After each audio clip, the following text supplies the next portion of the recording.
എന്താണ് ഈ റൂമിന്റെ കോലം? ഇതൊക്കെ എന്താ ഇവിടെ ആളില്ലേ? എന്തീ കാണുന്നത്? ഫുഡ് എന്താ?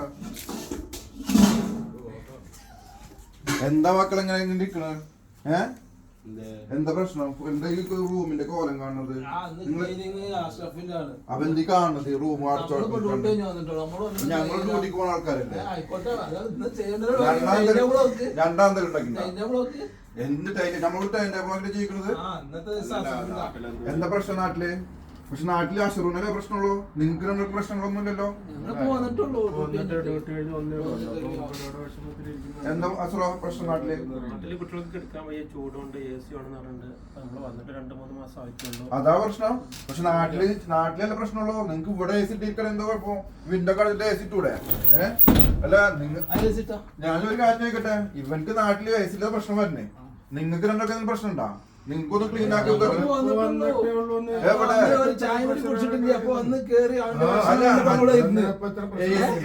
AC കംപ്ലൈന്റ് ആയിട്ടാണോ പ്രശ്നം? അതിന് ഈ കാരണം എന്തിനാ നിങ്ങോട്ട് കൊണ്ടുവരാ? നീക്ക് പോയിക്കോ നാട്ടിക്ക്, ഇന്ന് നേരെ ഇരിക്കടാ. ഇതിനിപ്പോ ഇങ്ങനെ തൂങ്ങേണ്ട ആവശ്യം അല്ല നിങ്ങൾക്ക് ഇപ്പൊ എന്താ? അല്ല ഞങ്ങൾക്ക് ചോദിച്ചൂടെ പ്രശ്നത്തിന് ഇതാക്കേണ്ട ആവശ്യം എന്താ? നിങ്ങൾ എന്തിനാ ഇത്ര പ്രഷർ കാട്ടണം? ഞാൻ പ്രഷർ കാട്ടണല്ല, ഇവൻ ഇങ്ങനെ റൂമിന്റെ ഒക്കെ കാലം കണ്ടപ്പോ പറഞ്ഞതാണ്. ഒരു കാര്യം ചെയ്യും, ഒരു AC ഫിറ്റ് ചെയ്തെടുക്കും. അത്ര പ്രശ്നമാണ്. എന്ത് വേണ്ടിയാ?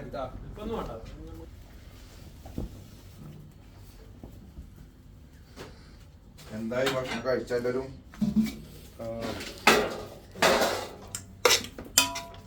ഇതാണോ ഒരാൾക്ക് എടുത്ത ചോറ്? 2 കിലോ ഇറച്ചി മേടിച്ചത് രാവിലെ. എന്തീ കാണുന്നത്? ലത്തീഫ, അസ്രോ, ഇവിടെ വന്ന് എന്തീ കാണുന്നത് ചെമ്പില്? എന്താ ഒരാൾക്ക് എടുത്ത ചോറാണോ അത്? അല്ല, ഭക്ഷണം ഫോൺ ചെയ്തിട്ട് പറഞ്ഞായിരുന്നല്ലോ. 2 കിലോ ഇറച്ചി മേടിച്ചിട്ട് പോയതല്ലേ. ആള് വന്നതിന് ഇപ്പൊ എന്ത് ചെയ്യാൻ പറ്റും? രാവിലെ പോയത് തന്നെ ഉച്ചക്ക് ചോറിനാൻ വേണ്ടി ഒരാൾക്ക് എടുത്ത് വെച്ചൂടെ? അസുറോ എന്തൊക്കെയാണ് ഭക്ഷണം ഉണ്ടാക്കിയാ ഞാൻ കൊണ്ടുപോയി കളഞ്ഞു. സമയം റൂമിന്റെ കോലെന്തീ കാണുന്നത്? ഒന്നുമില്ല, നിങ്ങൾ പോയിക്കോ. ഞാൻ അല്ല, ഇതിപ്പോ തിന്നാനുള്ള ഫുഡാണോ നോക്കുന്നത്? അത് നോക്കുക. ആൾ വന്നതിനിപ്പോ എന്ത് ചെയ്യാനാണ്? കഴിക്കാൻ വന്നവർക്ക് ഇപ്പൊ എന്ത് ഇതാ ഇത് നീ കഴിക്കോ? ഒരു കഷ്ണം എന്നാ ആയിക്കോട്ടെ, എന്റെ കൂട്ടുകാരന്മാരും വരും.